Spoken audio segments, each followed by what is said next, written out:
I opened my laptop on what should have been the proudest morning of my life, ready to launch 2 years of blood, sweat, and sleepless nights into the world.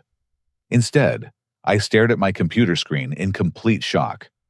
My custom fitness app, FitTrack Pro, was already live in the App Store, but not under my name. My brother Tyler had stolen everything: my development work, my girlfriend Sarah, who designed the marketing materials, and even kept the exact same app name. The betrayal cut deeper than any physical wound I could imagine. My own flesh and blood had just destroyed my entire life in one devastating move. My name is Albert, and at 32 years old, I thought I understood what real disappointment felt like.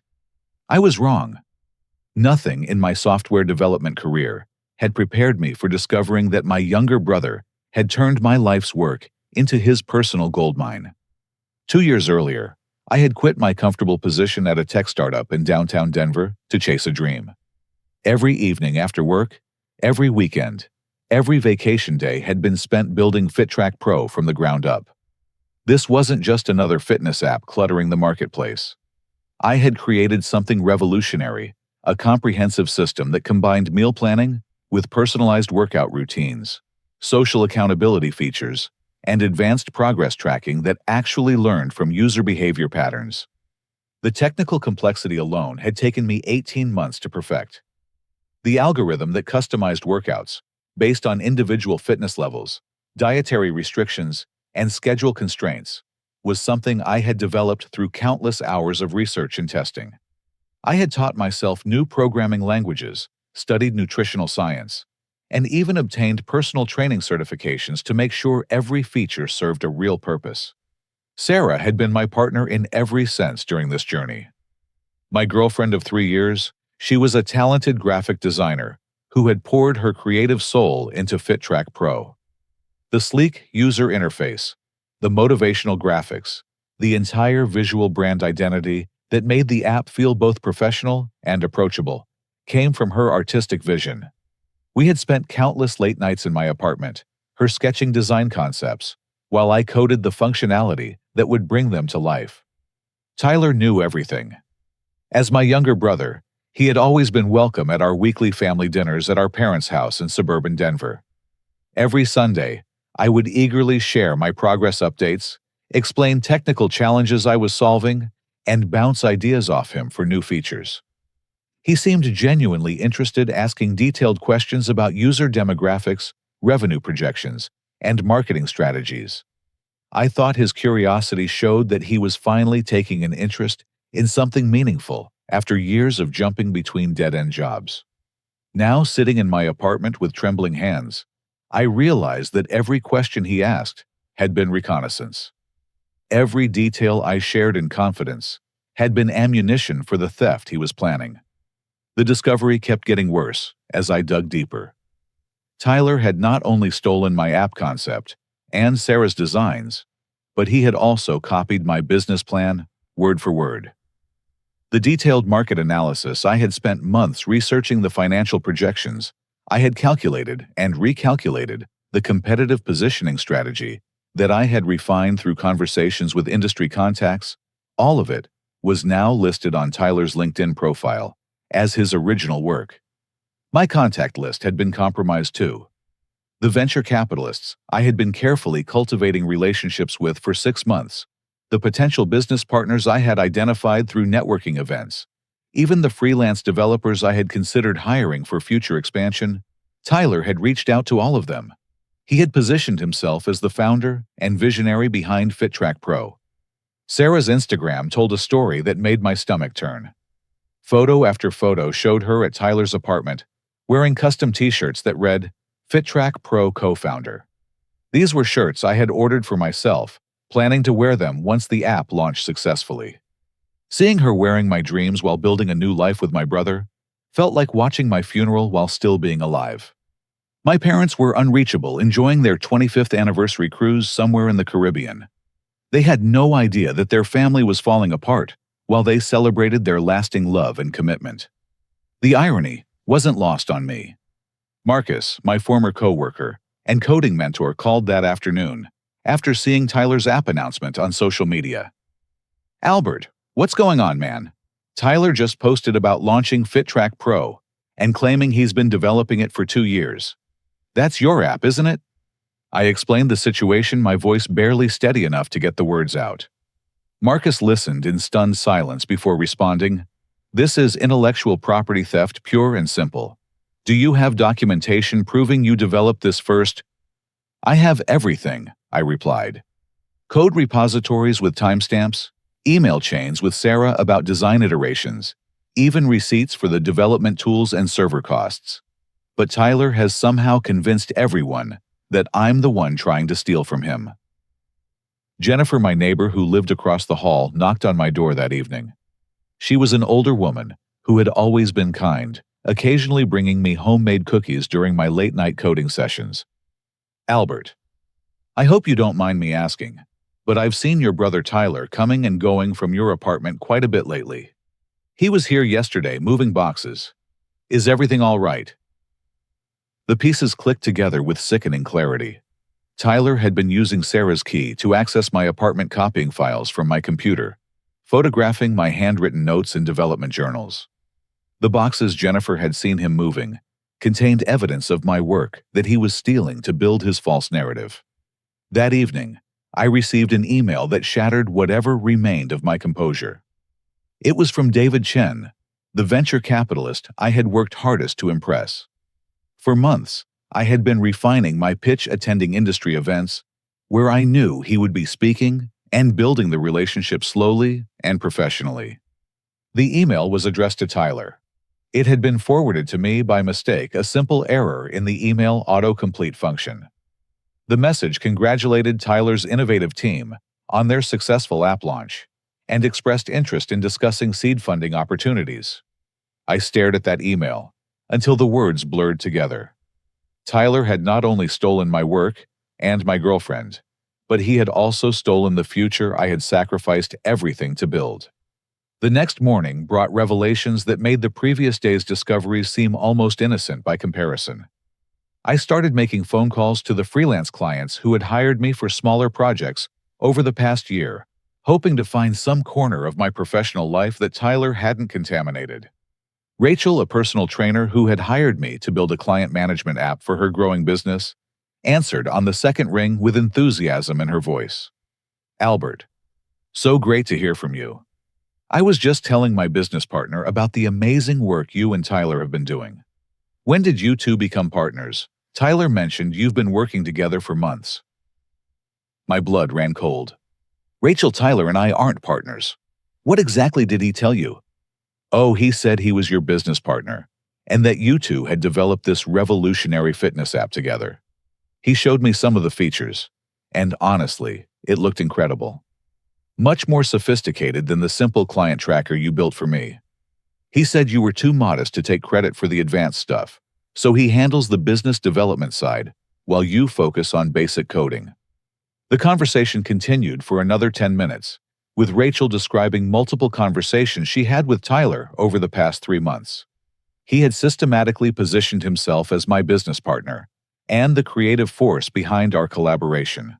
In her mind, I was just a competent but unambitious programmer who needed Tyler's vision to create anything meaningful. Steve, the security guard at my apartment building, confirmed my worst fears when I stopped by his desk that afternoon. "Your brother's been coming by pretty regularly, maybe 2 or 3 times a week for the past few months. Real friendly guy. Always said he was helping you with some big project you two were working on." I asked Steve to check the access logs for my floor. The records showed Tyler's visits coinciding perfectly with times when I was at my day job before I quit to focus on the app development full-time. He had been using Sarah's key to systematically photograph and copy my work for months. Emma, Sarah's best friend, reluctantly agreed to meet me for coffee after I explained that I needed to understand what had happened to my relationship. We sat in a corner booth at a downtown cafe, and Emma's discomfort was obvious from the moment she arrived. "Albert, I probably shouldn't be telling you this, but Sarah has been complaining about you for months. She said you were obsessive about this app idea, that you trusted people too easily, and that you were never going to actually follow through on launching it." "When did she start saying these things?" I asked. Around 6 months ago, maybe longer. She said Tyler was helping her see that you were all talk and no action. She felt like she was wasting her time on designs for something that would never happen. Emma paused, looking out the window before continuing. She also said Tyler understood the business side better than you did, and that he could actually turn the app into something profitable. The timeline was becoming clear. Sarah and Tyler had been planning this betrayal for at least 6 months, carefully building a narrative that painted me as an incompetent dreamer, while positioning Tyler as the practical visionary who could actually execute my ideas. That evening, I discovered that Tyler had filed provisional patents on 3 of my key innovations, using backdated documentation that claimed he had developed these features independently. The patent applications were sophisticated and detailed, clearly based on my technical specifications and development notes, but presented as Tyler's original work. My former employer called the next day with questions that made me realize how thoroughly Tyler had destroyed my professional reputation. "Albert, we need to discuss some concerns that have been raised about potential contract violations. Someone contacted us claiming that you had stolen proprietary company code and used it in an unauthorized outside project." I spent an hour on the phone explaining that Tyler had fabricated these claims, but I could hear the skepticism in my former manager's voice. Tyler had poisoned that well too, ensuring that even my previous work relationships would be contaminated by suspicion. The local business journal ran a feature article about Tyler that same week. The headline read, "Young Entrepreneur Disrupts Fitness Industry with Innovative App." The article described Tyler as a self-taught programmer who had spent years developing FitTrack Pro in his spare time while working various jobs. He spoke eloquently about user experience design, monetization strategies, and technical architecture using language and concepts he had learned from my presentations at family dinners. The journalist had clearly been charmed by Tyler's confident presentation and apparent expertise. There was no mention of anyone else being involved in the app's development. Tyler had created a complete fabrication about his background, claiming experience and skills that he had never possessed. I found evidence that Tyler had used my product development timeline to construct his false narrative. My detailed project management logs, which I had shared with him to get his input on realistic launch dates, had become the backbone of his origin story. He had taken my careful documentation of the development process and rewritten it as his own journey of innovation and perseverance. The worst part was realizing that Tyler had been strategically preparing for this confrontation. He had anticipated that I would eventually discover his theft and had spent months building defenses against my accusations. Every detail of his story had been crafted to make my version of events sound like the paranoid delusions of a jealous brother. I tried to contact several of the venture capitalists Tyler had been meeting with, but their assistants all gave me the same polite dismissal. Tyler had scheduled meetings with 3 of the most important investors on my target list, and all of them had already been poisoned against me through his carefully constructed narrative. That night, I received a notification that Tyler had scheduled a presentation with Patricia Williams, the lead investor at the Downtown Tech Incubator. This was the woman I had been dreaming of pitching to for over a year. She represented everything I hoped to achieve: serious funding, industry connections, and validation of my vision. Tyler was going to meet with her the next day, using my pitch presentation, my financial projections, and my technical demonstrations, presenting them all as his own original work. I barely slept that night, alternating between rage and despair, as I imagined Tyler delivering my pitch to the investor I had worked so hard to impress. By morning, I had made a decision that would either save my future or destroy it completely. I was going to confront Tyler at that meeting. The Downtown Denver Tech Incubator occupied 3 floors of a gleaming glass building in the heart of the business district. I had visited this place in my dreams 100 times, imagining the day when I would present my vision to serious investors who could turn FitTrack Pro into a national success. I arrived 30 minutes early and waited in the lobby, watching through glass conference room walls as Tyler set up his presentation. He looked confident and professional in a suit I had never seen him wear, arranging papers, and testing the projector with the ease of someone who had done this many times before. Patricia Williams arrived precisely on time, a woman in her 50s, whose reputation in the Denver startup scene was legendary. She had built 2 successful companies of her own before transitioning into venture capital, and her investment decisions could make or break emerging entrepreneurs. I watched Tyler shake her hand and begin his presentation with slides that I had created pixel by pixel. He spoke about market opportunity, using research I had conducted, described technical architecture I had designed, and presented financial projections I had calculated through months of analysis. When I could no longer stand watching my life's work being stolen in real time, I walked into the conference room. "Excuse me, Ms. Williams," I said, trying to keep my voice steady. "I need to interrupt this meeting because this man is presenting my work as his own." Tyler's reaction was immediate and perfectly calculated. Instead of surprise or guilt, his face showed concern and sadness. "Albert, what are you doing here? I thought we discussed this." "We never discussed anything," I replied. "You stole my app, my girlfriend, and my business plan. Everything Tyler is showing you belongs to me." Patricia Williams looked between Tyler and me with obvious confusion. Tyler stood up and moved toward me with what appeared to be genuine compassion. "Ms. Williams, I apologize for this interruption. This is my older brother Albert, and he's been having some difficulties lately. I was hoping we could resolve this family situation privately." "Tyler, stop lying," I said, my voice rising. "I developed FitTrack Pro over 2 years.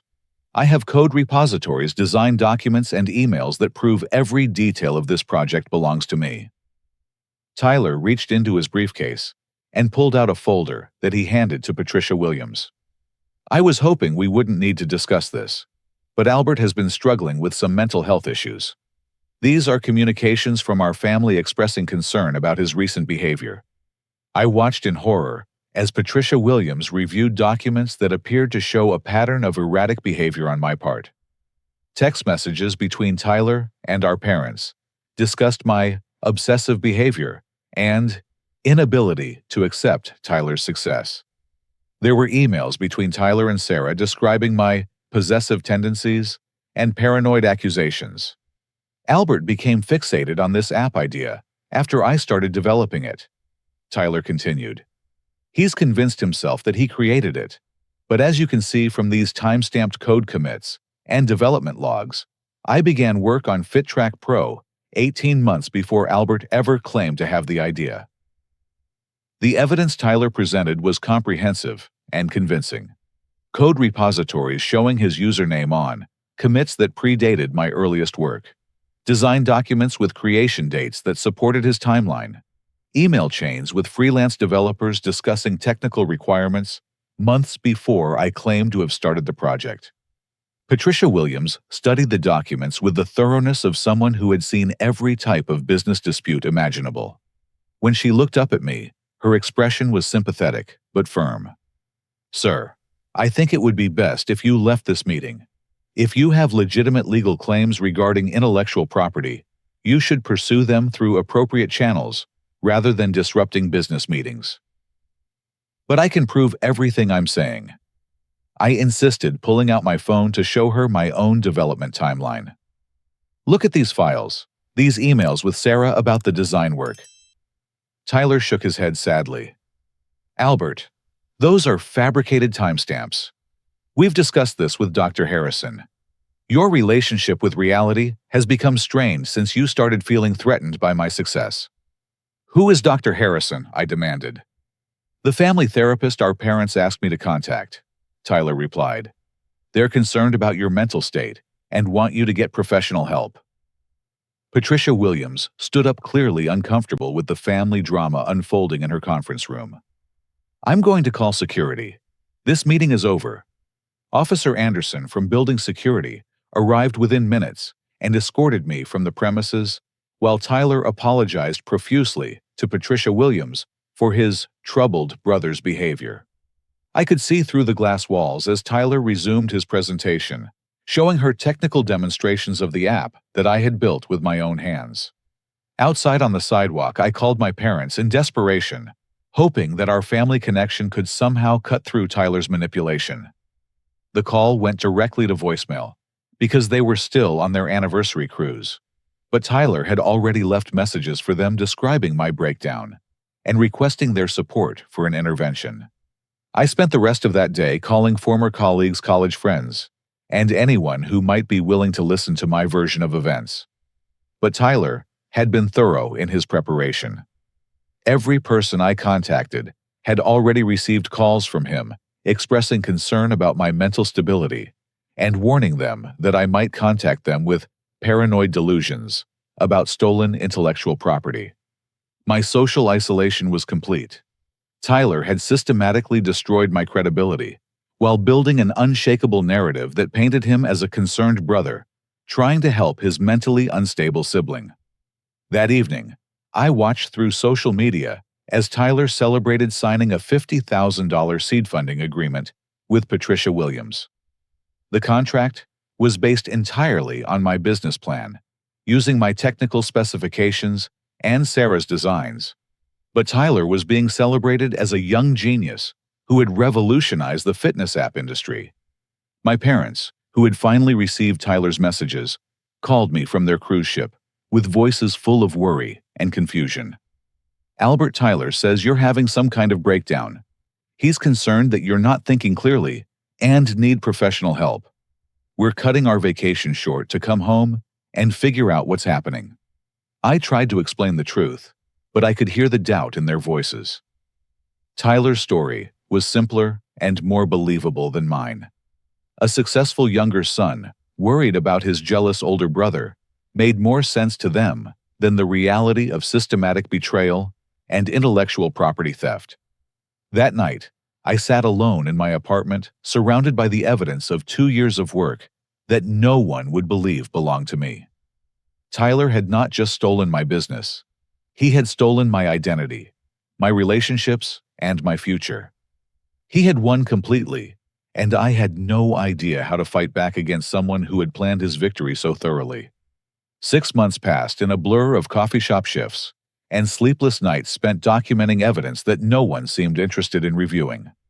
I had taken a job as a barista at a local coffee shop called Mountain Grounds, working for a woman named Hannah, who had given me a chance despite the whispered rumors that followed me throughout Denver's tight-knit tech community. Hannah was in her early 40s, a former corporate executive who had opened the coffee shop after burning out on the competitive business world. She never asked about the controversy surrounding my name, instead, judging me solely on my ability to make espresso and treat customers with respect.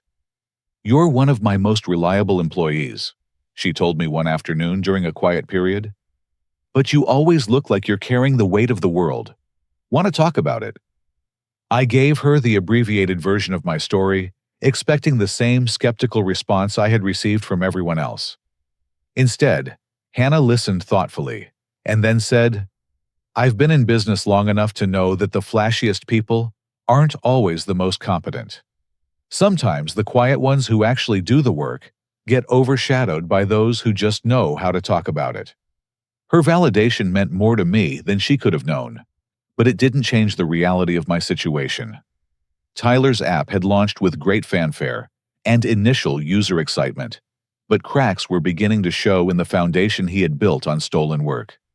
The user reviews in the App Store told a story of fundamental technical failures. People complained about crashes during workout sessions, meal plans that calculated nutrition incorrectly, and social features that violated user privacy by sharing personal data without permission. The app that Tyler had launched looked exactly like mine on the surface, but the underlying code that made everything work had been beyond his understanding. Tyler had hired freelance developers to fill in the gaps in his knowledge, but he couldn't communicate what needed to be fixed because he didn't understand how the app was supposed to function. The result was a beautiful interface built on a foundation of broken algorithms and security vulnerabilities. User complaints flooded social media. FitTrack Pro gave me a meal plan that would have put me in the hospital, wrote one reviewer. The calorie calculations are completely wrong, and the app suggested I eat foods I'm allergic to, despite entering my dietary restrictions. Another user posted, "The privacy settings don't work. My personal health data was shared with my entire contact list without my permission. This is a massive security breach." But instead of acknowledging these technical failures, Tyler launched a public campaign, claiming that his app was being sabotaged by cyber attacks from a jealous competitor. He posted videos on social media describing how someone with inside knowledge of our system was deliberately introducing bugs and security vulnerabilities. The local news picked up Tyler's sabotage claims and ran a feature story about sibling rivalry in the tech world. The report portrayed Tyler as a young entrepreneur, being targeted by his envious older brother, who couldn't accept Tyler's success. I watched in horror as Tyler gave interviews describing how I had made threats against his business and tried to turn his investors against him. "It's heartbreaking," Tyler told the reporter, his voice heavy with manufactured sadness. "Albert is my brother, and I love him, but his jealousy has turned into something dangerous. I just want him to get the help he needs so we can be a family again." My reputation in Denver's tech community was completely destroyed.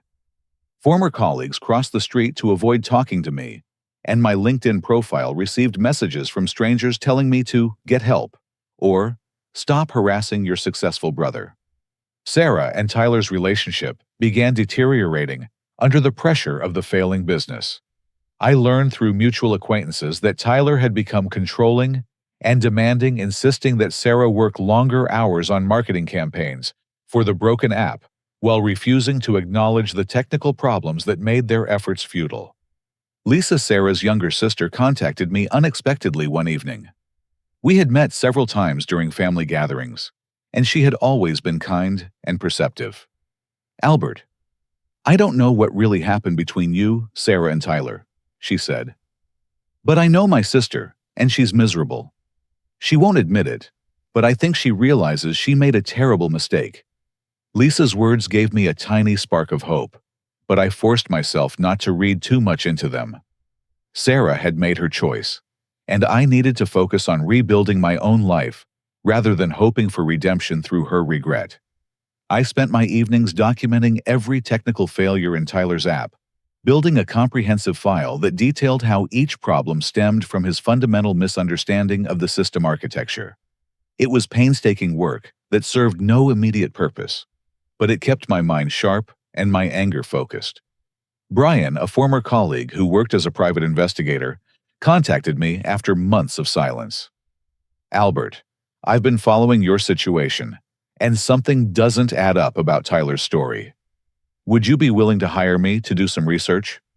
I couldn't afford a private investigator on my barista salary, but Brian offered to work for a reduced rate because he was genuinely curious about the inconsistencies he had noticed in Tyler's public statements.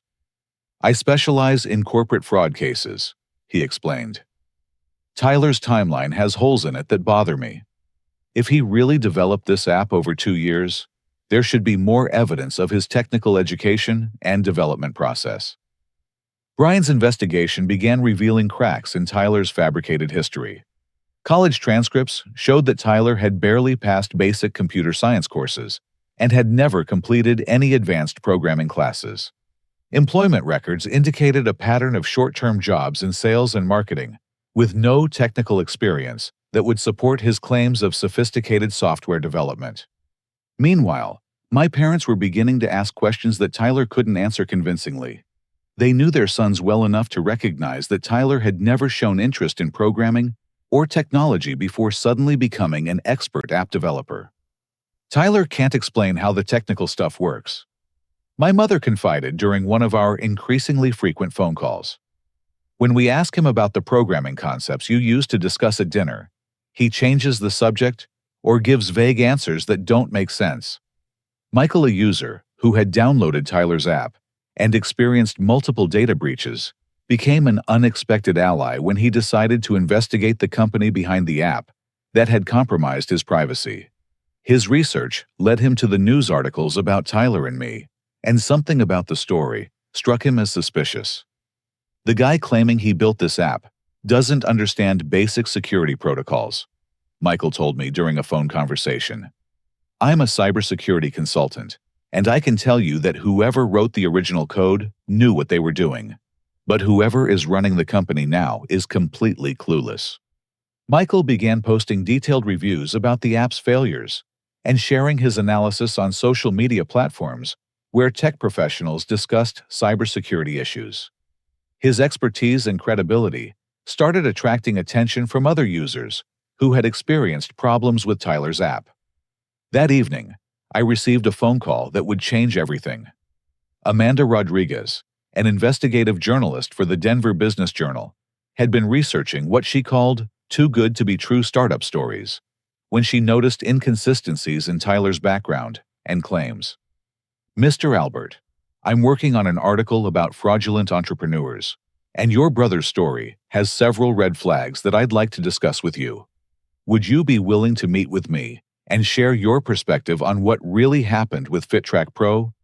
For the first time in months, I felt something that resembled hope. Someone with credibility and resources was finally asking the right questions about Tyler's impossible success story. Amanda Rodriguez was exactly the type of journalist I had hoped would eventually take an interest in my case.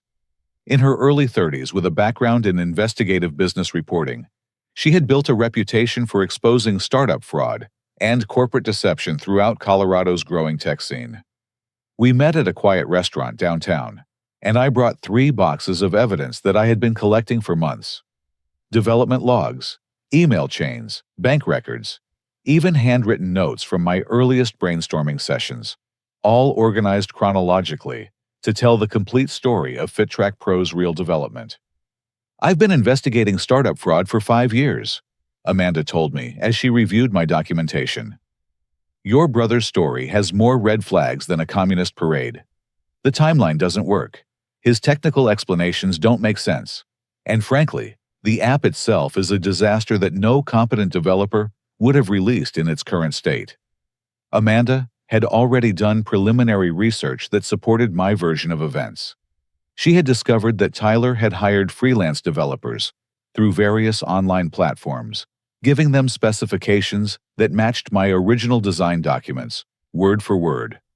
The freelancers she interviewed confirmed that Tyler couldn't answer basic questions about how the app was supposed to function.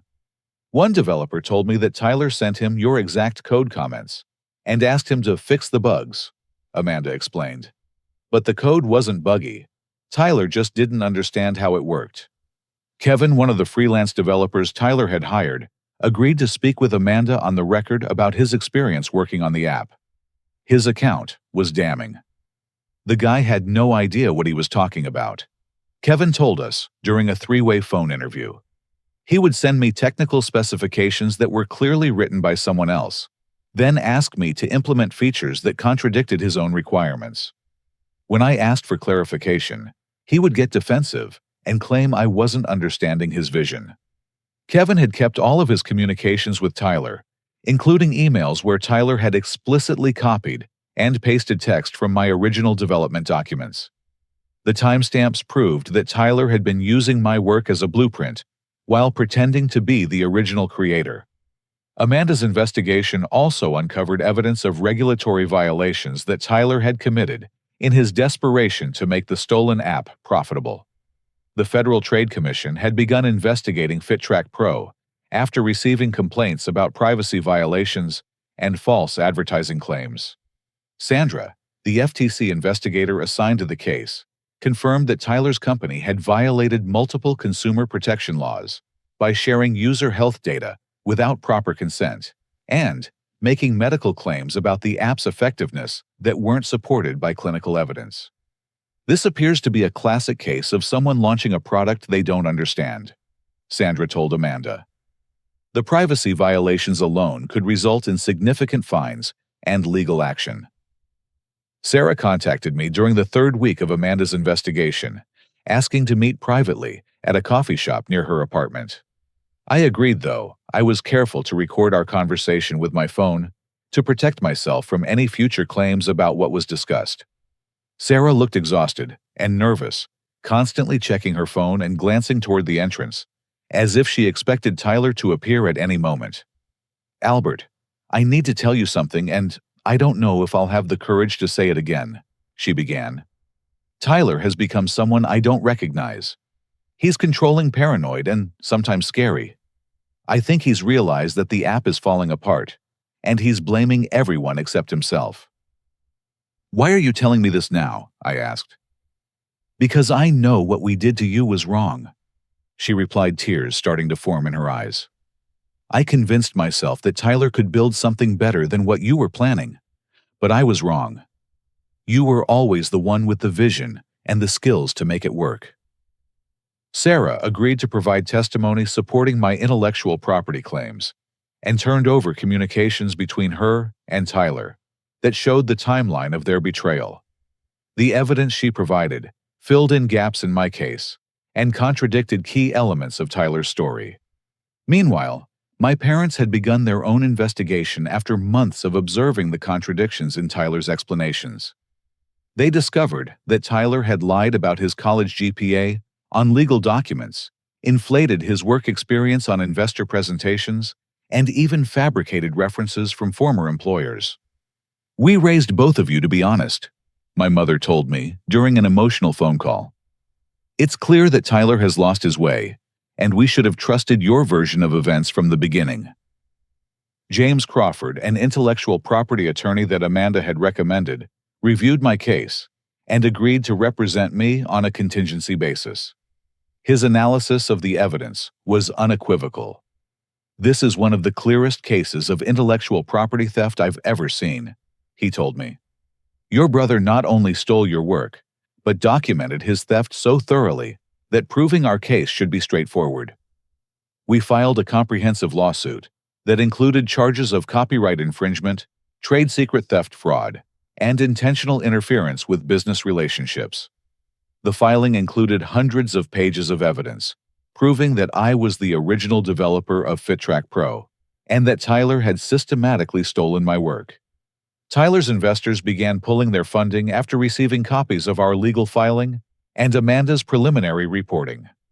Patricia Williams, the venture capitalist who had been fooled by Tyler's presentation, issued a statement through her attorney demanding immediate return of all invested funds. Upon review of new evidence, it appears that we were misled about the origin and ownership of the intellectual property underlying this investment. Her statement read, "We are taking immediate action to protect our interests and recover our investment."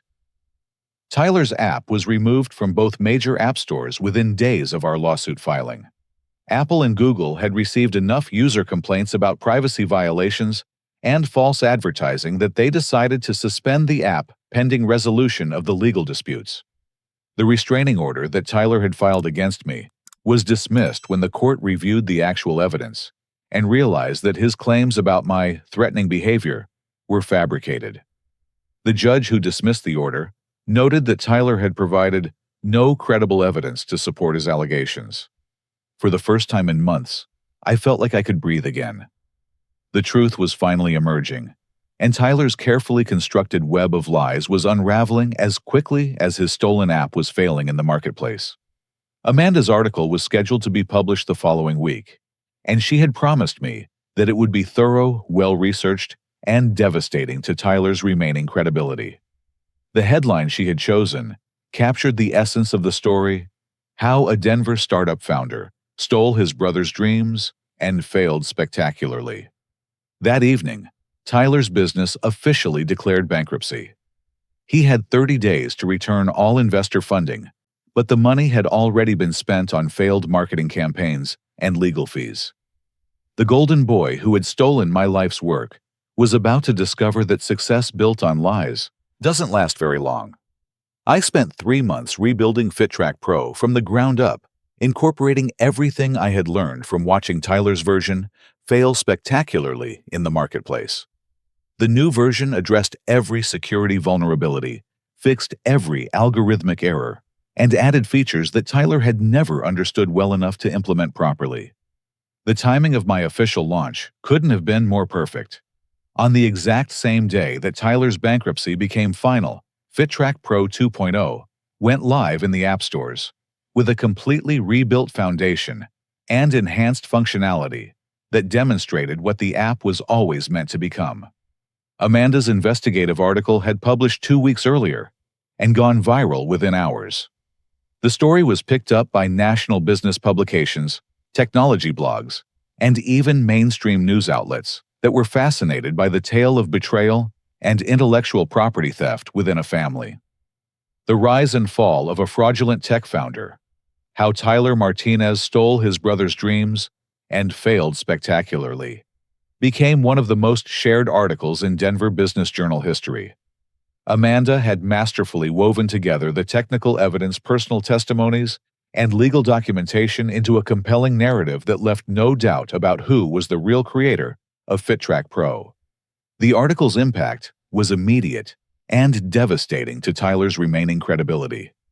Business contacts who had initially believed his story began reaching out to apologize for their misjudgment. Industry professionals who had dismissed me as a jealous brother suddenly wanted to discuss collaboration opportunities.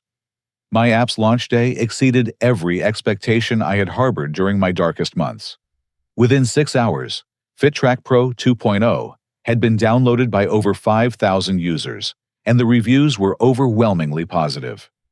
"This is what fitness tracking was supposed to be," wrote one early adopter. Finally, an app that actually understands how real people live and exercise. Another user posted, "I tried the previous version of this app, and it was a disaster. This new version is incredible. It actually works the way it's supposed to." By the end of the first week, the app had gained over 10,000 users and maintained a perfect 5-star rating in both app stores.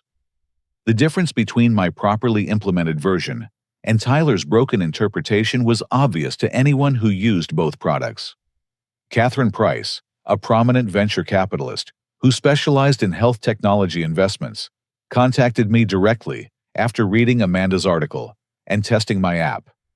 Unlike my previous experiences with investors who had been poisoned by Tyler's manipulation, Catherine approached our conversation with genuine curiosity about my vision and technical expertise. "I've been looking for exactly this type of innovation in the fitness space," she told me during our first meeting. "Your app solves real problems that other developers have been ignoring, and your technical implementation is sophisticated without being overly complex." Catherine's investment group offered me a $2 million funding package that came with strategic support, industry connections, and validation from some of the most respected names in health technology. For the first time since Tyler's betrayal, I felt like my dreams were not only possible, but inevitable. Thomas, a former colleague from my previous job, reached out to discuss joining my company as a technical co-founder. He had followed the entire saga through social media and Amanda's reporting, and he was impressed by my resilience and the quality of my rebuilt app. "I've been wanting to work on something meaningful," he told me. "Your story proves that you have the integrity and technical skills to build something that lasts. I want to be part of that." Tyler left Denver after his bankruptcy became public knowledge. The combination of legal consequences, social stigma, and professional humiliation had made his situation in the city untenable. I heard through family connections that he had moved back to our hometown and was staying with distant relatives while trying to figure out his next steps. My parents, who had initially been manipulated by Tyler's lies, became my strongest supporters once the truth was fully revealed. They offered emotional support, financial assistance, and most importantly, public acknowledgement that they had misjudged the situation catastrophically. "We failed you as parents when we believed Tyler's story," my father told me during an emotional conversation. "You deserved our trust and support, and we're committed to rebuilding the relationship that Tyler's lies damaged." Sarah reached out to me after my successful launch, but I approached our renewed communication with careful boundaries. She had provided crucial testimony that helped expose Tyler's fraud, but I wasn't ready to rebuild our romantic relationship. "I understand if you can never forgive me," she said during one of our phone conversations. "But I want you to know that watching Tyler steal your work and claim credit for your genius was one of the worst experiences of my life. I knew what we were doing was wrong, but I convinced myself that it would somehow work out for everyone. Maria, the owner of a chain of boutique fitness studios, became my first major business client after discovering my app through Amanda's article. She hired my company to develop custom features that would integrate FitTrack Pro with her studio management system, creating a seamless experience for her clients. "I've been waiting for someone to build exactly this type of solution," Maria told me. "Your app does things that the major fitness companies have been promising for years, but never delivering." The business momentum continued building throughout the month. Dr. Rebecca Johnson, an ethics professor at the University of Denver, invited me to speak at her classes about entrepreneurship, intellectual property protection, and maintaining integrity in competitive business environments. "Your story has become a powerful case study in how ethical behavior ultimately leads to better outcomes than shortcuts and deception," she explained. "My students need to hear from someone who chose the difficult path of rebuilding, rather than the easy path of giving up." By the end of the month, my app had reached 25,000 downloads, and I was receiving inquiries from fitness influencers, corporate wellness programs, and international distributors who wanted to partner with my company. The contrast with Tyler's failure was stark and satisfying. Where his version had crashed and burned due to fundamental technical incompetence, my properly built app was gaining momentum and attracting serious business opportunities. That evening, I received simultaneous notifications that perfectly encapsulated how completely our situations had reversed. Tyler's apartment had been foreclosed on due to unpaid rent and bankruptcy proceedings, while my app had just reached 25,000 downloads and received its first international distribution inquiry. Justice had been served not through revenge or manipulation, but through the simple process of building something real that actually worked for the people who used it. 1 year later, I stood in the conference room of my own office building, looking out at downtown Denver, while reviewing the quarterly reports that showed my company's continued growth and success. FitTrack Pro had become more than just a fitness app. It had evolved into a comprehensive wellness platform that employed 15 talented people and served over 100,000 active users across North America. The funding from Catherine's investment group had allowed me to expand beyond my original vision. We had developed partnerships with healthcare providers, corporate wellness programs, and fitness equipment manufacturers. The app that Tyler had tried to steal and failed to execute properly had become a genuine industry leader. Hannah, the coffee shop owner who had given me work during my darkest period, was one of my first calls when the company reached profitability. I offered to buy her coffee beans exclusively from small batch roasters around the world, turning Mountain Grounds into a destination for coffee enthusiasts throughout Denver.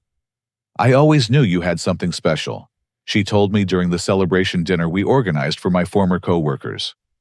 "The quiet ones who actually do the work always find a way to succeed eventually."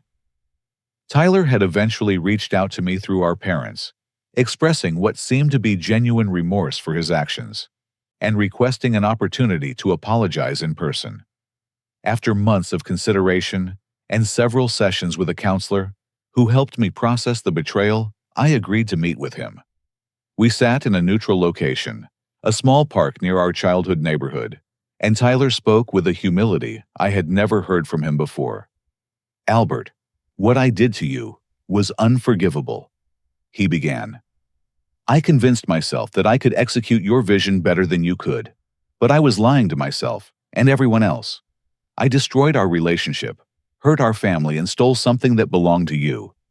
I'm in therapy now, trying to understand how I became someone capable of such betrayal." Tyler had spent the year working as an entry-level developer at a small company in our hometown, learning basic programming skills, and slowly rebuilding his professional reputation from the ground up. The experience of starting over with no shortcuts or stolen advantages had apparently taught him lessons that success never could. "I don't expect forgiveness," he continued, "but I want you to know that watching your real success has shown me how hollow my stolen version was. You built something meaningful that actually helps people, while I built a house of cards that collapsed as soon as it was tested by reality." I listened to Tyler's apology with mixed emotions. The anger that had sustained me through the darkest months was largely gone, replaced by something that resembled pity for the choices he had made and their consequences. Tyler, I appreciate your apology, and I believe that you're genuinely remorseful, I replied.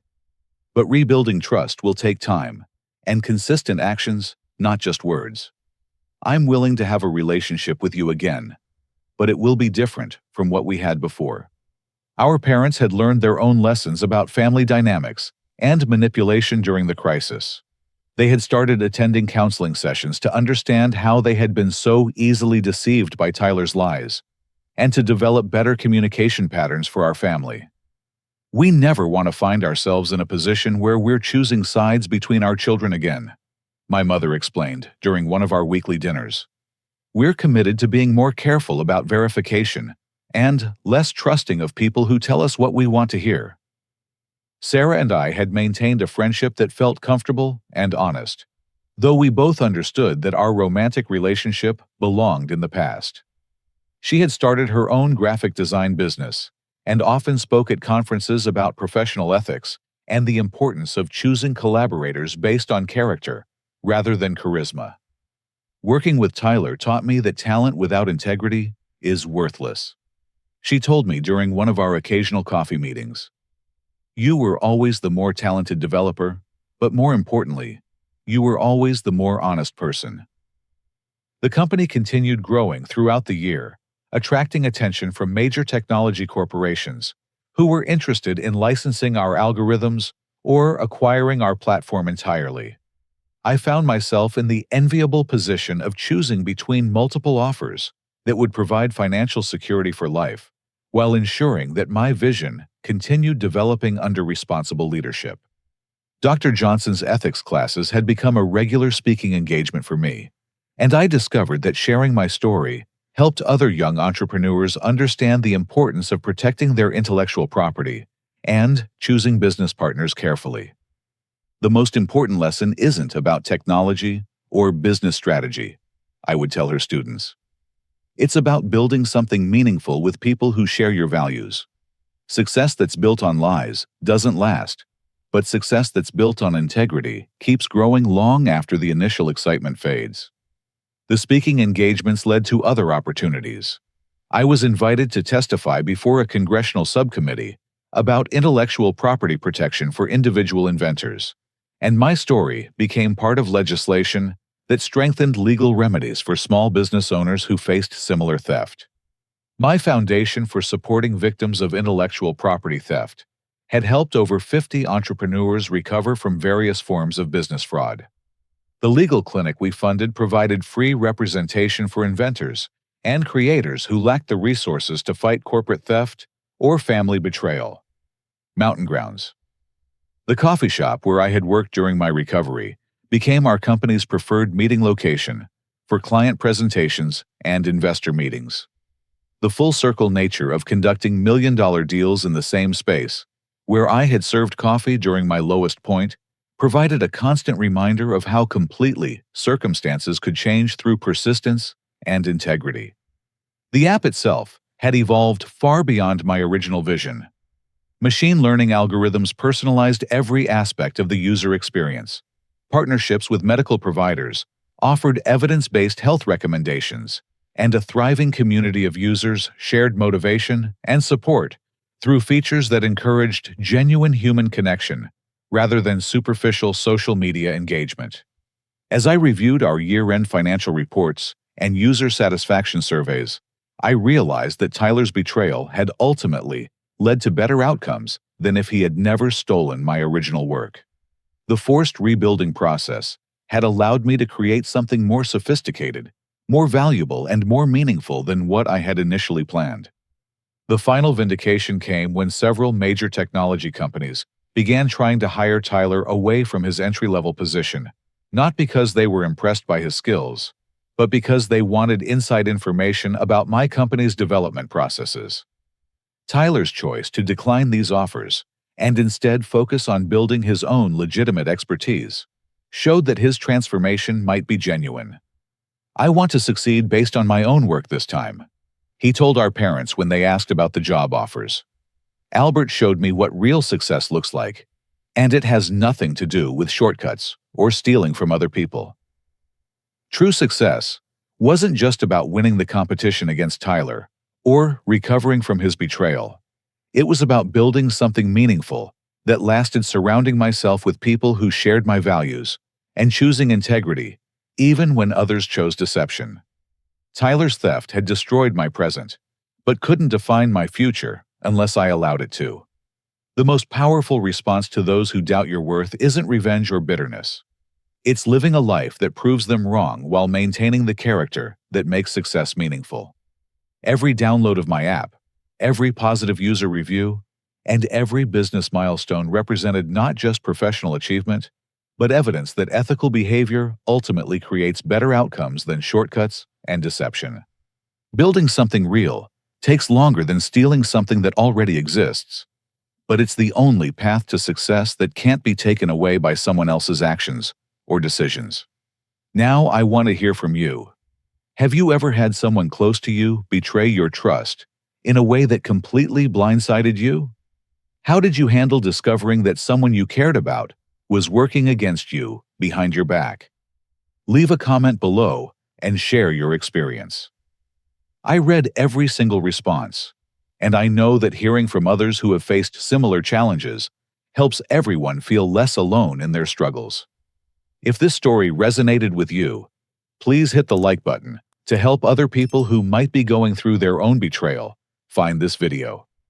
Don't forget to subscribe to the channel for more stories about overcoming life's biggest challenges and turning painful experiences into powerful lessons.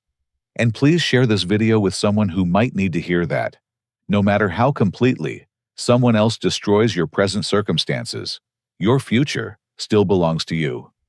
Thank you for listening to my story, and I hope it gives you the strength to keep building something meaningful, even when the people you trust most try to tear it down.